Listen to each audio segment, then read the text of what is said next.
कृष्ण कन्हैया को, बांके बिहारी को किसी की भी नजर ना लगे, क्योंकि बहुत ही सुंदर लग रहे हैं हमारे ठाकुर जी।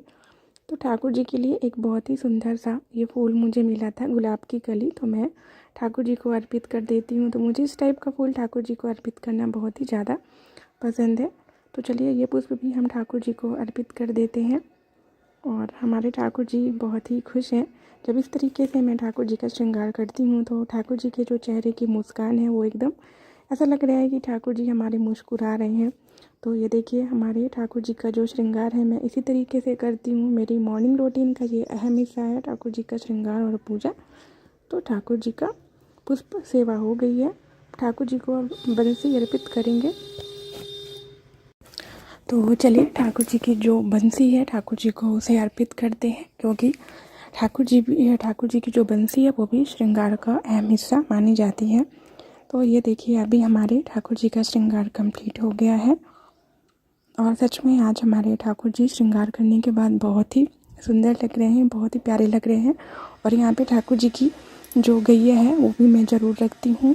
तो अगर आपके पास गैया है या बछड़ा है तो ठाकुर जी के पास उसे ज़रूर रखना चाहिए।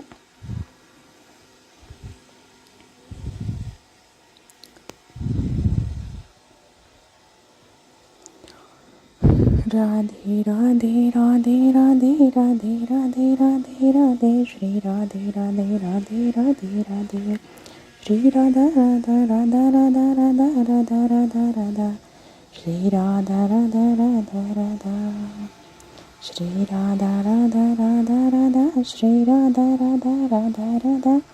हमारे ठाकुर जी को राधा नाम अत्यंत प्रिय है, इसीलिए मैं जब भी पूजा करती हूँ तो मैं श्री राधा रानी जी का नाम जरूर लेती हूँ। तो राधा रानी का नाम लेने से हमारी सभी दुख, सभी कष्ट, सभी बाधाएं दूर होती हैं। तो इसीलिए हमारी उपासना में राधा नाम जरूर शामिल होना चाहिए। तो हमारे ठाकुर जी की आरती हो गई है। तो चलिए दोस्तों, इसके बाद लड्डू गोपाल जी का जो भोग है, मैं मॉर्निंग में मैंने बाल भोग लगा दिया था दूध और मिश्री का, और अभी मैं लड्डू गोपाल जी का जो दोपहर का भोग है तो मैं सात्विक आलू के पराठे मैंने बनाए हैं, जो कि हमारे ठाकुर जी को बहुत ही ज़्यादा पसंद है। तो ठाकुर जी का जब हम भोग लगाते हैं तो ठाकुर जी के भोग में हमें प्याज लहसुन का यूज नहीं करना चाहिए।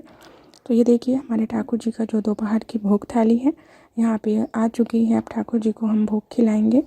तो हमारे जो ठाकुर जी की भोग सेवा है, मैं 12 बजे तक ठाकुर जी को भोग करा देती हूँ। अगर मैं नहीं रहती हूँ तो फिर मम्मी ठाकुर जी का भोग लगा देती हैं। इसके बाद हमारे ठाकुर जी 12 बजे से लेके शाम के 4 बजे तक विश्राम करते हैं। तो ठाकुर जी को भोजन कराने के बाद विश्राम जरूर कराना चाहिए। तो ठाकुर जी को चलिए हम भोग लगाएंगे, तुलसी पत्र अर्पित करेंगे। और फिर ठाकुर जी को आप जब भी भोग लगाते हैं तो उसमें आप तुलसी पत्र जरूर अर्पित किया करिए, तभी हमारे ठाकुर जी भोग ग्रहण करेंगे। तो चलिए जल फेर देंगे और ठाकुर जी को हम भोग लगाएंगे। आओ भोग लगाओ मेरे मोहन, आओ भोग लगाओ मेरे मोहन। कौन कहते हैं भगवान आते नहीं, तुम मेरा के जैसे भुलाते नहीं। कौन कहते हैं भगवान खाते नहीं, बेर शबरी के जैसे खिलाते नहीं। अच्युतम केशवम कृष्ण दामोदरम, राम नारायणम जानकी बल्लभम। तो बहुत प्यार से एकदम छोटे बालक की तरह हम अपने हाथ से ठाकुर जी को भोग पवाएंगे। बहुत ही प्रेम से, प्रसन्नता के साथ हमें ठाकुर जी की भोग सेवा करनी चाहिए। जैसे एकदम छोटे नन्हे बालक का हम ध्यान रखते हैं, उसकी हर चीज़ का ख्याल रखते हैं, उसी तरह हमें ठाकुर जी की भी सेवा में हर चीज़ का ध्यान रखना चाहिए। जैसे एक माँ को अपने बच्चे की फ़िक्र रहती है कि कब बच्चे को भूख लगी है, कब बच्चा सोना चाहता है, कब बच्चे को पानी पीना है, उसी तरीके से आपको ठाकुर जी की भी सेवा करनी चाहिए। तो ये देखिए ठाकुर जी का दोपहर का भोग हो चुका है। इसके बाद हमारे ठाकुर जी विश्राम करेंगे।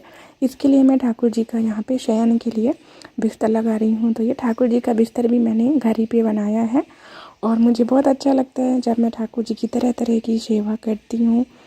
तो आप भी अपने जीवन में ठाकुर जी की सेवा को ज़रूर शामिल करिए। आपका जीवन बहुत ही आपका जीवन सार्थक हो जाएगा। तो ये देखिए ठाकुर जी का बिस्तर लग चुका है और यहाँ पे ठाकुर जी को लिटा देंगे और हमारे ठाकुर जी विश्राम करेंगे, क्योंकि हमारे ठाकुर जी दिन भर शैतानियाँ करते हैं तो उनके हाथ पैरों में दर्द हो जाता है। तो हल्की सी मालिश भी ठाकुर जी को हमें करनी चाहिए और आप सुंदर सा गुनगुनाकर भजन भी ठाकुर जी को सुना सकते हैं। तो इस तरीके से ठाकुर जी की मैं मालिश कर दूँगी और फिर हम ठाकुर जी को शयन करवाएंगे। तो चलिए दूसरे पैर में भी ठाकुर जी की मालिश करेंगे। हमारे नटखट गोपाल बहुत ही ज़्यादा शरारती हैं, दिन भर शरारत करते हैं। शरारत करने की वजह से इनके हाथ पैरों में दर्द हो जाता है। तो इस तरीके से हम अगर ठाकुर जी की हल्की सी मालिश कर देंगे तो हमारे ठाकुर जी को अच्छी नींद आएगी और ठाकुर जी सुकून से सो जाएंगे। तो ठाकुर जी की मैंने मालिश कर दी है और हमारे नटखट गोपाल को अब नींद आ रही है। और इसके बाद जो ठाकुर जी का ब्लैंकेट है उसे उड़ा देंगे और हमारे ठाकुर जी अब 4 बजे तक आराम करेंगे और बस इस तरीके से हम ठाकुर जी को सुला देंगे। तो ये था मेरे लड्डू गोपाल जी का सुबह से लेकर दोपहर तक का रूटीन।